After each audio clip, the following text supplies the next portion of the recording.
Bonjour à toi, cher spectateur, qui décidément a la sensation que des fantômes du passé renaissent un petit peu de nulle part, puisque une nouvelle Arlésienne s'offre à nous, un projet de cinéma que l'on pensait complètement mort, mais qui pourtant est resté dans la tête d'un cinéaste durant quasiment 40 ans. Il s'agit de Megalopolis, réalisé par Francis Ford Coppola, l'Arlésienne d'un des plus grands cinéastes du cinéma américain. Et l'histoire, qui n'a pas changé depuis la première ébauche du scénario qu'avait développé Francis Ford Coppola, c'est celle de César, qui est un architecte dans la ville de New Rome, qui a une idée, une certaine idéologie autour d'une possible ville idyllique qui se nommerait Mégalopolis et dans laquelle il pourrait faire en sorte de créer une utopie. Sauf que, à côté de ça, vous avez un maire qui visiblement a pompé tout le fric possible et imaginable de la ville. Vous avez un mania qui visiblement a l'air de faire n'importe quoi. Son fils mégalo qui a l'air d'être omnubilé que par une chose, se taper ses sœurs. Et ce n'est que le début d'une longue aventure qui va consister juste à voir comment César va développer Mégalopolis. Et pour en parler avec moi, ça faisait un petit moment quand même qu'on en parlait ensemble de ce projet, mon cher Kevin. Tout à fait. Et c'est un plaisir de t'avoir ici pour quand même parler d'un monstre sacré du cinéma qui revient après 15, 16 années d'absence. Ouais, au moins. Ouais. Je crois que c'est ça. Hein. Mm. Comment vas-tu? Très bien. Très bien. J'attendais beaucoup de ce film. J'avais été un peu déçu de la réception À Cannes? à Cannes.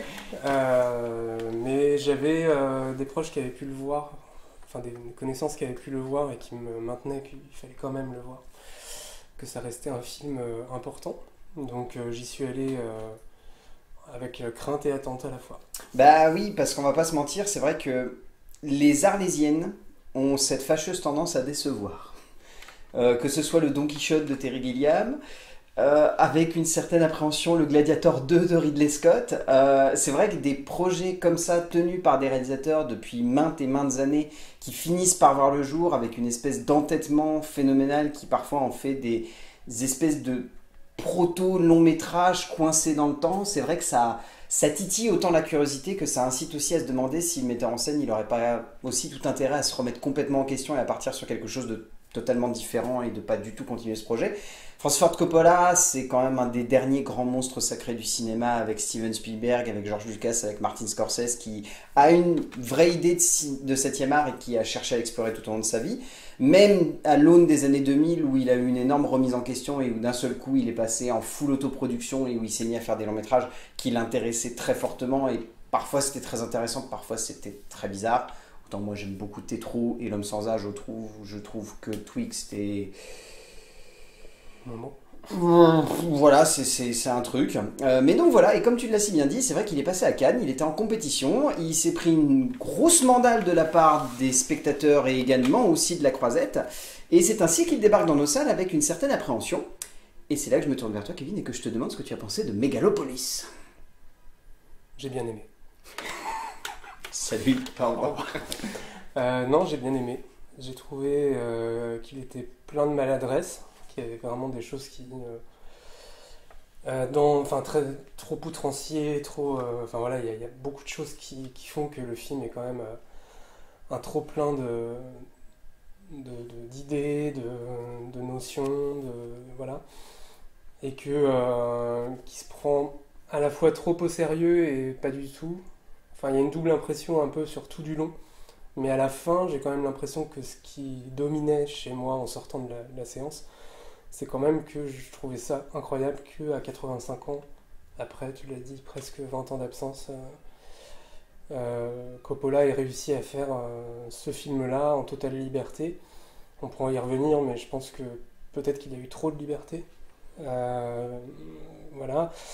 Et non, il y a beaucoup de bonnes choses, il y a des choses il y a beaucoup de choses qui vont, il y a quelques trucs qui vont pas, mais malgré tout, à la finale, je trouve que c'est un des films les plus intéressants, pas forcément le meilleur, ou parmi les meilleurs de cette année, pour l'instant, mais en tout cas un des plus intéressants que je pense qu'il faudra revoir et digérer de plusieurs manières pour arriver à l'analyser et puis à comprendre un peu l'intention de Coppola derrière.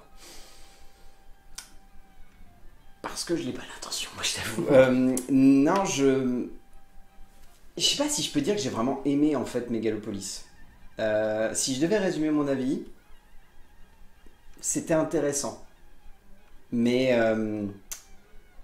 le film m'a vraiment perdu, en fait, pour être sincère avec toi. J'étais tout aussi fasciné par la maîtrise technique qu'a Coppola sur le long métrage, mais je pense que foncièrement, la maîtrise technique, il n'a plus du tout à la prouver. Je pense que c'est un cinéaste qui est bourré de passion et d'idées, et même si parfois ça peut sembler un peu kitschouille, j'ai toujours en tête des imageries dans Dracula qui, avec le temps, me semblent fascinantes, mais sur l'instant te semblent vraiment datées et vraiment presque laides. Mais après, avec le recul, tu te dis, il y a un petit truc quand même qui traduit dans cette image une intention de cinéaste et une mise en scène qui marche, et c'est exactement le cas dans Megalopolis. Il y a des trucs qui peuvent vraiment sembler mais kitsch et sirupeux, des espèces de mélanges avec des calques sur des surcalques, enfin des trucs comme ça. Pour autant, tu te dis c'est beau, ça traduit plein de choses, c'est très intense, c'est prenant. C'est juste que par moments, je trouve que c'est un film qui parle et qui fait que parler. Et ça m'a vraiment déstabilisé, c'est-à-dire que c'est une espèce de long monologue quasi... Je sais pas si c'est un peu trop utopique ou en tout cas un peu trop enfermé dans sa bulle, mais t'as presque l'impression que Coppola tient un discours que on tiendrait devant des Nations Unies dans un film de Roland Emmerich si jamais on avait envie que le monde y soit beau et gentil, quoi. Ce qui, en un sens, est tout à fait louable, parce qu'au travers du cinéma, on traduit ses propres idéaux, mais je sais pas, je trouve ça très bizarre en fait comme film Megalopolis.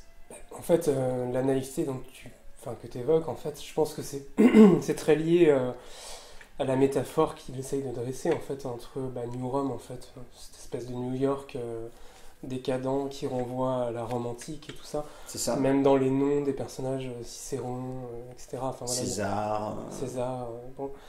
Il y a quand même des passerelles en fait vers les grands récits. Enfin voilà, montrer qu'il y a un côté cyclique en fait dans. Oui, c'est ça. Et c'est d'ailleurs son postulat de base, c'est de montrer que dans tout empire, il y a dans un toute bon civilisation, moment, il y a un moment où en fait on cherche pas, enfin les dirigeants en tout cas n'essayent pas d'aller le dépasser et en fait finissent par tomber. Et en fait cette notion qui est quasi philosophique d'une certaine manière, enfin voilà, on se rapproche quand même de notions quand même qui ont pu être évoquées dans cette science-là. À mon avis, elle est à la limite du digeste. Et je pense que c'est un peu pour ça qu'il est parti vers quelque chose de très théâtral pour contrebalancer. Complètement. Et du coup, ça fait, effectivement, il y a des dialogues. La première confrontation entre Nathalie Emmanuel et Adam Driver, c'est dur au départ. Parce que tu te dis, il y a une tonalité que j'arrivais pas encore à comprendre. Enfin, que j'avais pas encore admis en tant que spectateur. C'est venu après. Et donc, voilà, ça glisse après. Enfin, en tout cas, chez moi, ça a marché. Mais effectivement, au départ, il y a ce côté-là très, très surjoué qui fait qu'on se demande toujours...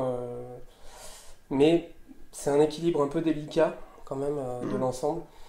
Et bon, moi, je lui reprocherais pas ça, mais... En fait, c'est un objet pleinement hybride qu'il a voulu créer, la Coppola. Je pense que, comme tout objet hybride, il y a à boire et à manger dedans. Il y a des expérimentations qui fonctionnent, il y en a d'autres qui sont complètement foirées. Il y a des tentatives, il y a des vraies prouesses, il y a des moments de perdition. En fait, c'est là, et tu l'as très bien précisé au début, c'est là où il est intéressant de voir un grand metteur en scène cadré par des gens qui vont être capables de lui dire à un moment... tu pars trop loin.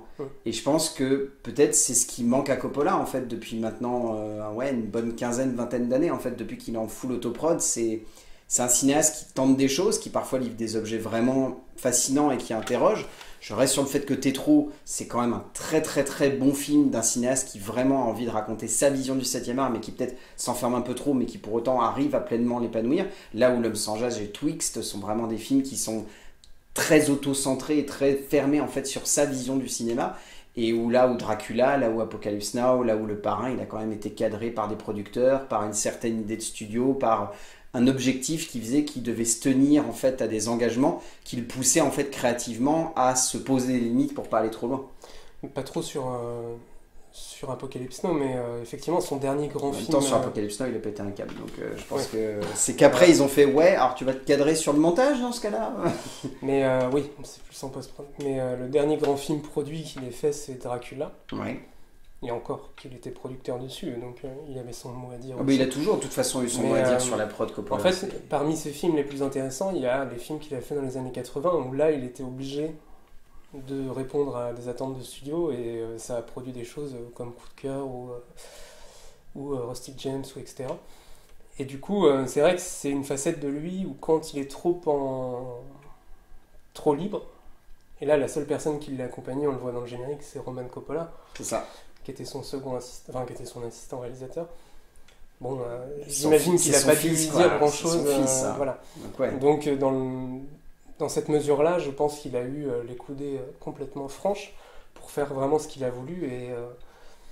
Mais après, c'est pas inintéressant non plus. Ah non, C'est-à-dire complètement. qu'en fait, pour moi, Coppola, et depuis un moment déjà, je trouve qu'il est un peu. On fait souvent des rapports entre la nouvelle vague et le nouvel Hollywood. Et C'est un des derniers à respecter un petit peu les préceptes du nouvel en Hollywood. fait, pour moi, il me fait à, penser un peu à Godard, en fait. Ouais, c'est ça. Dans Une sa espèce radicalité. d'ermite qui resterait dans son coin et qui ferait du cinéma à sa sauce, quitte à ce qu'il se fasse complètement détester. Ce qui était le cas de Godard sur la fin de sa carrière. Enfin, Voilà. Et donc, en ce sens, je trouve qu'il va pas aussi loin en termes d'hermétisme que Adieu au langage ou des trucs comme ça, mais pour autant, il est beaucoup plus abscon que The Fablesman ou Killers of the Flower Moon de ses compères du nouvel Hollywood. Je trouve que c'est vraiment celui, à l'instar de Godard, qui s'est le plus radicalisé dans ce mouvement. Et mais ça en fait quelque chose d'assez... Enfin, il y a quelque chose de radical, donc de beau, Complètement. dans ce qu'il fait. Complètement. Je te propose qu'on saute dans l'écriture, parce Allez, qu'on va avoir à mon avis sautons. plein de choses à dire. Donc Francis Ford Coppola tout seul, vous allez souvent entendre le nom de Francis Ford Coppola accompagné de tout seul, puisqu'il a fait beaucoup de choses quand même tout seul sur ce film. L'écriture est la partie en fait qui interroge le plus, parce que je pense que quand on passera à la mise en scène, on sera à peu près d'accord sur beaucoup de points. Moi, l'écriture m'interroge parce que je vois les idées, je vois les objectifs, je vois les échos, je vois les paraboles, mais ça fait un peu neuneux quand même par moment en fait, moi comme forme, je trouve. C'est très paradoxal parce que on a cette écriture, notamment de dialogue, qui fait très fantasque. C'est-à-dire c'est des dialogues qui sont des espèces de grands discours tenus comme des Grecs anciens devant la plèbe, qui consisteraient uniquement à balancer des grandes phrases, à balancer des préceptes, à essayer de construire en fait tout un récit sur l'idée simple de transmettre une idéologie. Donc on sent que l'objectif, il n'est pas d'être créatif dans le sens réaliste, il est d'être créatif dans le sens vraiment fantasque, de vraiment en faire des caisses et de jouer beaucoup sur l'amplitude des personnages. Tu l'as très bien dit, mais c'est vrai que cette première interaction entre le personnage de Nathalie Emmanuel et de Adam Driver, elle est très déstabilisante parce qu'on a l'impression qu'en fait ce ne sont pas des personnages qui s'envoient des répliques, mais plus des espèces d'idéaux qui se balancent des grands préceptes et qui n'écoutent pas en fait celui qui est en face de lui. Et c'est très difficile de s'habituer à ça parce que c'est vrai que rapidement on se rend compte qu'en fait ça va être ça l'objectif de tous les dialogues, de balancer des préceptes, de balancer des idées, de balancer des métaphores, des réflexions, des citations, et derrière de trouver l'écho que ça va avoir par rapport à tout ce qui va progresser dans le récit. Et derrière, vous avez cette dramaturgie qui, elle, à contrario, va vraiment épouser celle des grandes tragédies grecques, où c'est vraiment la chute d'un empire, le début de la fin, un homme rempli d'idéaux qui se retrouve confronté à tout ce qui entoure finalement la décadence de cette vie. Donc, c'est un scénario qui est très paradoxal, parce que pour moi, il a tout ce qui devrait accompagner les grandes qualités d'une tragédie qui devrait être prenante et haletante, et en même temps tous les défauts de ces tragédies qui ont ce côté daté. Et non, donc c'est pas cette modernité en fait qui devrait accompagner ce genre de récit. Et c'est vrai que c'est paradoxal parce que quand on voit le nombre de metteurs en scène aujourd'hui qui arrivent à accompagner des idées de tragédie, de grandes tragédies avec des concepts modernes, c'est vrai que voir un concept moderne dans une tragédie traitée à l'ancienne, c'est un peu déstabilisant, quoi. C'est un peu le... Enfin, il y a un côté où c'est assez paradoxal en fait dans Megalopolis, où en fait le propos se veut moderne, c'est-à-dire qu'il encourage à dépasser en fait nos préjugés, d'aller plus loin. Il appelle carrément le peuple en fait à ne pas accompagner ces dirigeants qui, je sais plus qu'est-ce que c'est au début, mais c'est la chute d'un empire ne vaut qu'à la vie de quelques-uns ou de quelques hommes. Donc l'objectif reste quand même pour Coppola de dire soulevez-vous quoi. Voilà. Si jamais on ne va pas dans votre direction, soulevez-vous. Il y a quand même l'idée de dépasser sa condition, d'aller vers l'avenir en fait, qu'à un moment... Enfin, je repense à ça, qu'à un moment, on tient un enfant dans les bras qui s'appelle Francis d'ailleurs, et qui dit, on dit, c'est l'avenir que tu portes dans les mains. Enfin voilà. Et à côté de ça... J'avais pas pensé quand même à ce côté très mégalo aussi potentiellement si. Oui, c'est vrai que j'y avais pas pensé, mais oui, c'est vrai. Oui. Et du coup, il y a à la fois cette portée-là, très enfin philosophiquement parlant, très à l'avant-garde, on va dire. Et à la fois, il y a quand même un truc très vieux monde, comme tu le disais, par justement ce traitement un peu théâtral. Bon, m'a déstabilisé quelques minutes, mais à un moment donné, bon, bah, c'est un parti On pris. finit par s'y habituer en Voilà. fait. Si on l'accepte Mais le c'est pari, on surtout finit dans par s'y certains habituer. trucs où tu te dis, notamment sur le traitement des femmes, où tu te dis, ça fait très vieux monde quand même. Ah bah c'est le grand souci, mais de toute façon c'est Mais ce bon, qui a c'est toujours un- été reproché à Coppola. Hein. Voilà, La plupart des personnages c'est féminins qu'il a un homme de traités. 85 ans, d'une génération bien antérieure, donc bon, pourquoi pas. Mais non, mais ce que paradoxalement, d'autres cinéastes de sa même génération ont toujours choisi justement d'éviter la confrontation ou aux personnages féminins. ou complètement ingéré. Spielberg a toujours accepté qu'il n'écrirait jamais de grands personnages féminins, donc il y en Et a pourtant, je quasiment trouve que aucun. ça évolue, parce que quand tu Ça regardes The évolue. Fablesman par exemple, Clairement, mais tu regardes aussi Martin Scorsese lorsqu'il fait Killers of the Flower Moon, où il comprend aussi qu'il doit évoluer avec son temps et créer d'autres personnages féminins qui soient différents mais des du idéaux coup, qu'il véhicule, mais Coppola pas tant. à la lumière des accusations qui ont été portées sur lui En plus de ça, oui. pendant le tournage, des petites mains baladeuses et compagnie, c'est vrai que du coup, on peut pas s'empêcher d'y penser. Et il y a un peu ce double mouvement en fait du film entre modernité du coup, comme je disais, mais aussi un peu un petit pas en arrière quand même pour dire bon, les femmes quand même. Bon, et ça du coup c'est un peu le vrai gros défaut du film pour moi, à mon sens, parce que du coup c'est pas un film qui assume justement une modernité dans son entier. Non, Dans son entièreté. il assume une forme de modernité dans le propos qu'il veut véhiculer, mais pas dans la forme, ni dans le contexte, ni dans les personnages qu'il la véhicule. Après, sur le côté naïf à proprement parler, ça m'a un peu rappelé, et pas que sur ça, je pense qu'on y reviendra peut-être si tu as vu les choses comme moi, mais sur la mise en scène, ça m'a fait penser un petit peu à Baz Luhrmann. Oui, complètement. Le Baz Luhrmann vraiment du début, c'est-à-dire De Roméo plus Juliette. Roméo Juliette et Moulin Rouge, Ouais. particulièrement. Déjà parce que par rapport à Moulin Rouge, ça traite quand même d'un monde un peu décadent, etc. Mais aussi par rapport au fait que Moulin Rouge, par exemple, traitait, enfin et Roméo et Juliette aussi, de l'amour comme concept en fait. Qu'est-ce que l'amour? Voilà, il l'avait décliné sur 3 films avec Ballroom Dancing aussi. Et là, en fait, sur Megalopolis, j'ai l'impression qu'il utilise un peu les mêmes outils narratifs et de dialogue, etc. Ah bah l'amour est très présent dans sa manière de structurer son récit. Hein. L'amour, mais aussi le temps, et aussi justement l'idée de se dépasser sa condition, etc. Donc toutes ces notions-là, en fait, il les embrasse un peu de la même manière, je trouve, que Baz Luhrmann l'avait fait avec l'amour dans sa trilogie du Rideau Rouge. Et même pour te rejoindre l'exemple, c'est vrai que on était bien liés parce que je pensais à Roméo plus Juliette aussi dans la manière avec laquelle il a fait son récit, parce que cette modernité ancrée dans un texte et une forme qui fait très daté, ça fait forcément penser à la radicalité qu'avait choisi Baz Luhrmann sur Roméo plus Juliette, de garder le texte shakespearien mais dans un contexte très moderne avec une guerre des gangs plutôt qu'une guerre entre deux maisons. Mais aussi sur la forme, ça on y reviendra dans la ouais. partie mise en scène, mais aussi sur la forme, je trouve qu'il y a des passerelles, peut-être involontaires ou pas. Je sais pas, mais peut-être que c'est aussi parce que c'est dans cette même période-là où Coppola aussi tentait des expérimentations et où Baz Luhrmann est arrivé et a proposé aussi des choses un petit peu innovantes ou surprenantes, et c'est peut-être pour ça cette liaison s'est faite instinctivement. Et puis il y a aussi le fait que Coppola, mine de rien, quand il structure son récit et qu'il parle de temps, qu'il parle des artistes qui seraient les seuls à être capables de justement avec d'autres de contrôler le temps, il y a cette idée aussi qui veut parler de l'intemporalité du cinéma. Donc le film, encore une fois, démultiplie le nombre de paraboles. C'est hallucinant de voir à quel point il a envie de traiter de plein de choses, mais de voir aussi qu'il y a cette naïveté de vouloir traiter de ces choses-là dans un espèce d'univers qui serait très fantasmé et très archétypal en un sens aussi. Enfin, c'est plus dans ce sens-là en fait que je trouve le film très surprenant et par moments un peu boursouflé. C'est parce que on sent que c'est un projet porté par tellement de temps par un cinéaste qui l'a mûrement réfléchi, mais qui en même temps a laissé le temps un petit peu avoir de l'emprise sur celui-ci, que du coup, ça épouserait certainement des idéaux des années 80, mais des idéaux des années 2020.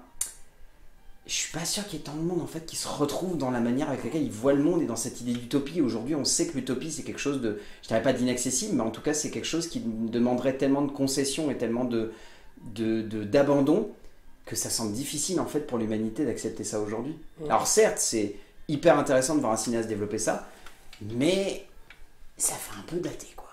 Et je me demande dans quelle mesure aussi il a vraiment retravaillé son scénario. Parce qu'on sait il a imaginé cette histoire dans les années 80, à peu près. Et quand on voit le film aujourd'hui, il y a des réminiscences des années 80. C'est ça. Il y a le satellite communiste. Enfin, voilà, il y a des choses en fait qui ramènent, comme tu dis, il y a peut-être un regard aussi Des qui crises n'est pas, financières qui qui est font pas un peu, forcément qui font un adapté. peu Par exemple, dater. on pense qu'il a, enfin moi perso, je pense que s'il avait voulu coller aussi à des inquiétudes d'aujourd'hui, la place de l'environnement aurait dû être une menace aussi pour la cité. C'est ça, en tant que mais telle. elle ne l'est pas. Mais là, on n'en parle même pas. Donc c'est vrai que c'est des choses il faut se demander à un moment dans quelle mesure il a retouché son script pendant les 40 ans qui séparent l'idée de la concrétisation. Et, et au final, c'est peut-être effectivement sur ces côtés-là, notamment du coup la place de la femme, le traitement des personnages féminins qui sont clairement purement sexuels en fait, dans le film, ou castratrices par rapport à la mère du Ou des héros. incubateurs d'enfants. Voilà. Et donc, ça pour moi, c'est les traces des années 80. Est-ce qu'il n'aurait pas fallu, à un moment donné, reprendre le scénar de A à Z? Mystère et boule de gomme. Tout à fait. En termes de mise en scène, Coppola est en roue libre, mais là par contre, c'est très intéressant. Contrairement à l'écriture où on peut se poser des questions, là il y a vraiment une intention de proposer un film qui soit vraiment à part visuellement. On sent que c'est un film autoproduit, déjà c'est bien de le citer, on sent que c'est vraiment dans la tête d'un cinéaste qu'on se plonge, parce que contrairement à certains films où on aurait un peu l'impression que c'est un cinéaste qui a quand même demandé à des artisans, notamment des graphistes ou des gens qui bossent sur des effets spéciaux, de bosser avec lui, là on a presque l'impression que tout vient vraiment de sa tête et qu'il y avait juste un mec qui était en train d'essayer d'à côté de noter et de dire faut que j'arrive à faire ça, faut que j'arrive à faire ça, faut que j'arrive à faire ça. Et du coup, ça donne vraiment une patine très particulière qui, dès les premières minutes, va certainement vous marquer. Dès cette première séquence, qui avait d'ailleurs été le teaser de révélation du film, où on voit Adam Driver sur cette grande tour qui se penche et qui arrête le temps. Dès là, vous allez sentir que le film, il a une gueule, un visuel, un style et une esthétique qui est vraiment à part. Et ben, c'est du Coppola, donc c'est-à-dire que c'est comme par exemple Dracula, c'est-à-dire qu'il y a des moments où vous allez vous dire « Oh, dis donc, c'est vachement beau », il y a d'autres moments où vous allez vous dire Ouais.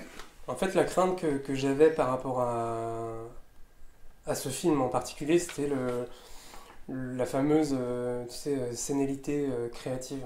Je sais pas si tu vois, il y a des cinéastes comme Dario Argento aujourd'hui. Brian De Palma aussi. Brian De Palma récemment aussi, qui réalisent des films où l'image est dégueu, où on reconnaît pas du tout le style, où ils ont pas du tout fait le pas entre la pellicule et le numérique. Tu parles du Dracula 3D de Dario Argento? Ouais, ou le dernier là, je sais même plus quoi. Dark Glasses? Ouais, non, de Palma, t'avais raison de le citer, parce que le dernier, Domino, non? Oui, Domino, oui. Ouais, qui était vraiment pas fameux. Qui avait juste des split screens qui nous rappelaient que c'était Coppola, Mais tu vois, De Palma. En fait, il y avait un passage à l'ère du numérique qui n'était pas bien fait, je trouve. Qu'ils n'avaient pas l'outil. Le dernier De Palma qui était bien réussi de façon, c'était Passion. Ouais. Qui était en plus un remake, donc voilà, déjà il était en numérique déjà. Mais... Voilà, mais à la limite, c'était un de ses derniers grands films. Et c'est vrai que ouais, Dario Argento, ça fait beaucoup trop longtemps qu'il n'a pas fait de bons films. Mais c'est la crainte que j'aurais par exemple si John Carpenter reprenait la caméra. C'est ce qui est tout à fait imaginable malheureusement. Et donc, premier constat, c'est que non, en fait, l'image est... Enfin voilà, il y a vraiment une patine, il y a quelque chose. Bon, même si on est dans du numérique, qu'on sent par moment le fait qu'ils aient tourné dans le fameux volume là, de Disney, enfin qu'ils avaient développé pour Mandalorian. Et on le sent, il y a des effets spéciaux qui sont vraiment pas foufou.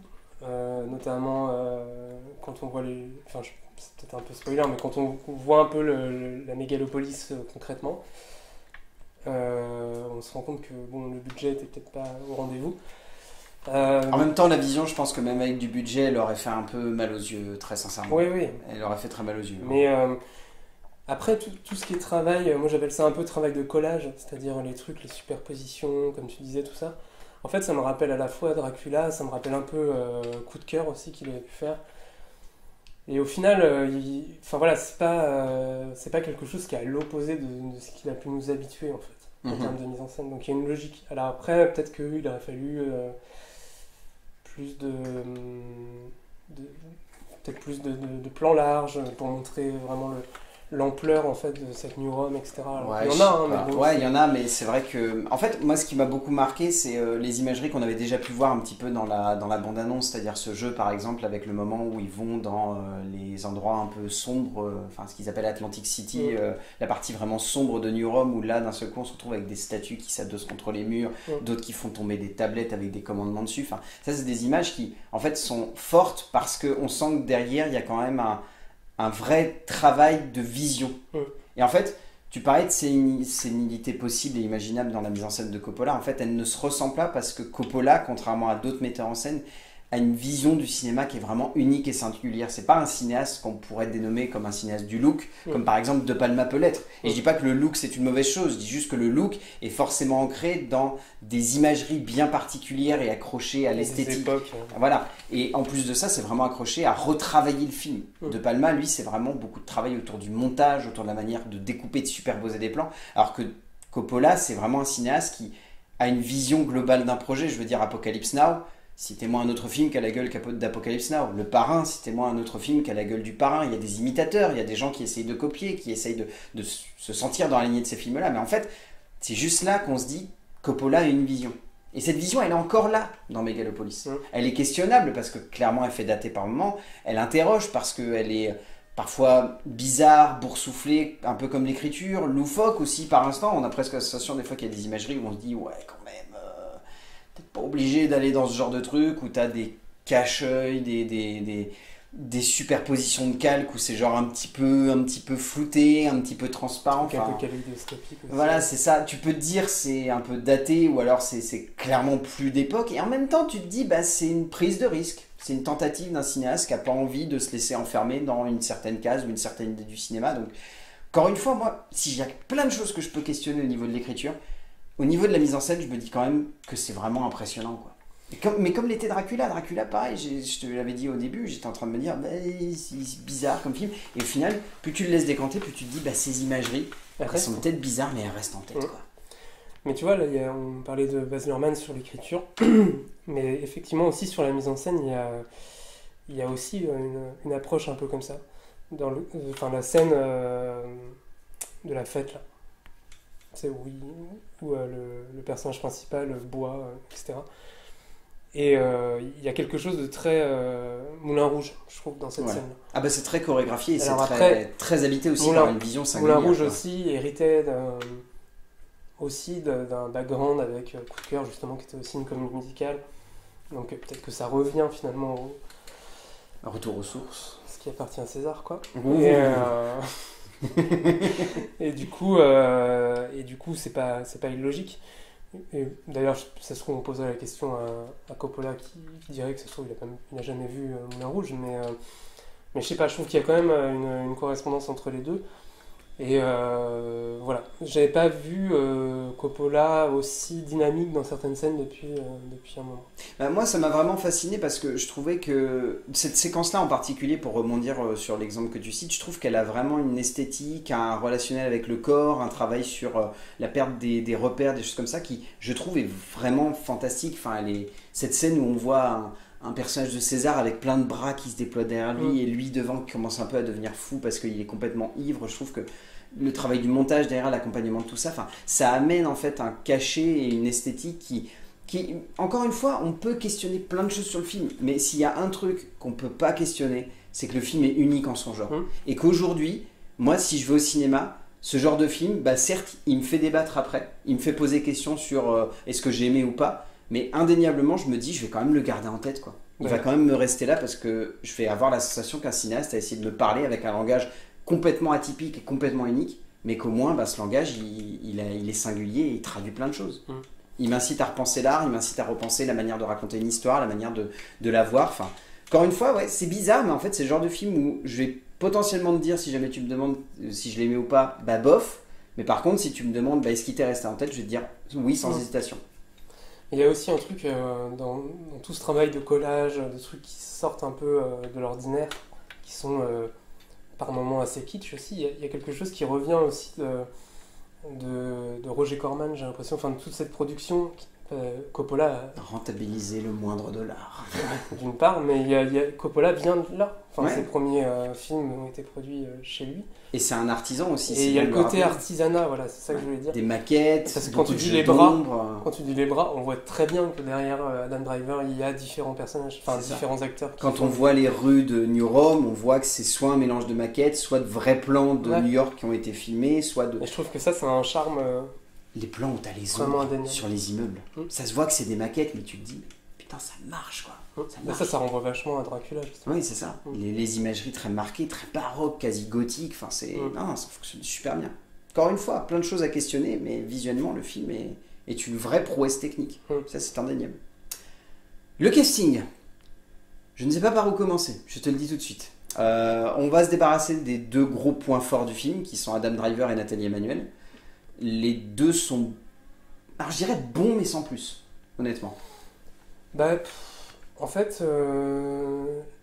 Adam Driver, si, enfin, ils sont, moi, comme tu dis, ils sont bons. Enfin, il n'y a pas de fausses notes. Sinon, peut-être la première dont on parlait, la première scène entre eux deux, mais ça, c'est plus un problème d'écriture. Non, ils sont ni éclatants, ni mauvais. En fait, j'ai l'impression que ça rejoint beaucoup des rôles de créateurs que Adam Driver a pu faire dans House of Gucci ou dans Ferrari.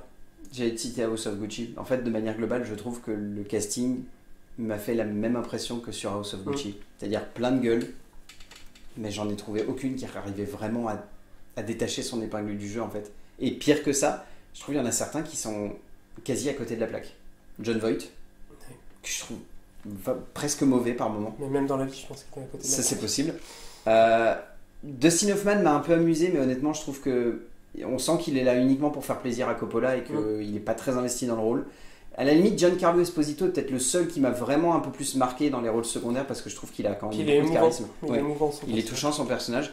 Parce que Lawrence Fishburne est trop secondaire pour dire qu'il est bon ou mauvais. Il est bien en narrateur, mais ça décolle pas plus que ça. Que je me perds pas. Aubrey Plaza est bien, mais son personnage est trop forcé sur les traits. Mais par contre, elle, en fait, je la trouve bien, en fait. Mais c'est trop forcé sur les traits pour vraiment réussir à jouer dans la nuance avec son personnage. C'est pas possible. Mais après, Aubrey Plaza, c'est une actrice qui est très bien dans les rôles caricaturaux. Donc en fait, elle s'en sort bien ici. Shia LaBeouf. Bah, en fait, ça me fait penser un peu au... Enfin, il y a beaucoup de scènes où il appelle, tu sais, le peuple et tout.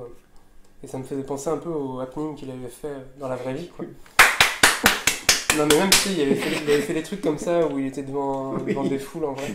Oui. Bon, après, sa personnalité publique colle bien un peu à ce personnage-là, un peu marginal, quoi, par rapport à sa famille. Ouais. Mais... bon. Il y a Jason Schwartzman aussi qu'on peut vaguement citer, mais de toute façon, lui, il est attaché au Coppola comme que Schmidt, donc voilà. C'est un peu le neveu, quoi. Voilà. Mais ouais, dans l'ensemble, enfin, en fait... Nathalie Achaya, Adrien. Oui, c'est vrai. Mais ouais, dans l'ensemble, je sais pas vraiment quoi retenir de ce casting. En fait, j'ai la sensation qu'il y a eu de l'investissement, mais pour des persos qu'ils n'arrivent pas pleinement à cerner, en fait. C'est ça qui est très bizarre. Je suis pas sûr que si tu demandais aujourd'hui à la moitié des acteurs s'ils ont pleinement compris leur personnage, s'ils seraient capables de te dire oui, j'ai réussi à comprendre mon héros. En fait, je me suis fait exactement la même réflexion que toi lors de la première scène où il y a à peu près tout le monde. C'est sur les espèces de passerelles. Ouais. En me disant, est-ce qu'il y a un côté expérimental dans ce film quand même. Enfin, Complètement. c'est ce qu'on dit depuis tout à l'heure, un peu art et essai et tout ça. Je me disais, mais à quel point les acteurs, notamment je pensais à Aubrey Plaza justement, et à Giancarlo Esposito, en me disant, est-ce qu'ils savent réellement la finalité de ce qu'ils vont jouer? Complètement. D'où ils viennent, qu'est-ce qu'ils vont faire? Et il y a des moments où Je pense pas. Bah, je pense pas non plus. Je pense que c'était un peu le tournage guérilla, un peu à la Apocalypse Now justement, où ils arrivaient à un endroit, tac tac tac, ils optimisaient le truc. Et ouais, et du coup il y a des moments, et du coup c'est des problèmes d'écriture en soi, mais je pense que c'est peut-être lié aussi aux disponibilités des acteurs. Il y a des moments où tu te dis les transitions. C'est vrai que j'avais pas vu comme ça. Ouais. Les transitions entre les personnages, des morts qui sont faites hors champ. Tu te dis, est-ce que c'est parce que tel ou tel était dispo ou indispo ce jour-là? Tu pensais de Dustin Hoffman par exemple? Peut-être. peut-être. Mais du coup, je me dis, est-ce que c'est pas lié à ce côté-là un peu urgent du tournage? Ouais, c'est ça, ce côté un peu Après, instantané ça et entache spontané. pas, Ouais. ça entache pas. Enfin, si, d'une certaine manière, puisqu'on en parle, mais je veux dire, ça rend le truc cohérent avec Ça son... ne détruit pas l'ensemble, quoi. Voilà. Ça ne détruit pas la cohérence de Mais du l'ensemble. coup, c'est vrai que les acteurs, j'ai l'impression qu'ils sont un peu paumés quand même par Ouais, là. non, mais là-dessus, je te soutiens complètement. On arrive à la fin de ce long périple autour de cette Arlésienne qui a attendu 40 ans. Qu'est-ce que tu en retiens du coup du Mégalopolis de Coppola? Ben, je pense qu'il faudra que je le revoie, qui m'a imprimé beaucoup d'images là en tête. Voilà, tu parlais des ombres, des espèces de statues qui bougent, etc. Enfin, c'est plus une expérience sensorielle. Et c'est un film qui est à mille lieues de ce que j'avais pu m'imaginer, parce que dans les années 2000, le film avait été évoqué, puisqu'on disait que ça fait depuis 84 qu'il a été pensé. Et dans les années 2000, il avait bien failli se faire avec différents acteurs. Et à l'époque, le titre Mégalopolis me laissait penser à un truc un peu total, un peu, voilà, ce qu'il est d'une certaine manière, mais je ne l'imaginais pas comme ça, je l'imaginais plus classique, d'une certaine manière. Et là, hier, en fait, dans la salle, en sortant, je me suis dit, bon, bah, ça y est, ça fait 20 ans que j'en avais entendu parler, ça y est, je peux le cocher, je l'ai vu, je le mets sur le ciné, tac. Donc non, il y a un côté heureux d'avoir vu ce film-là, pas déçu.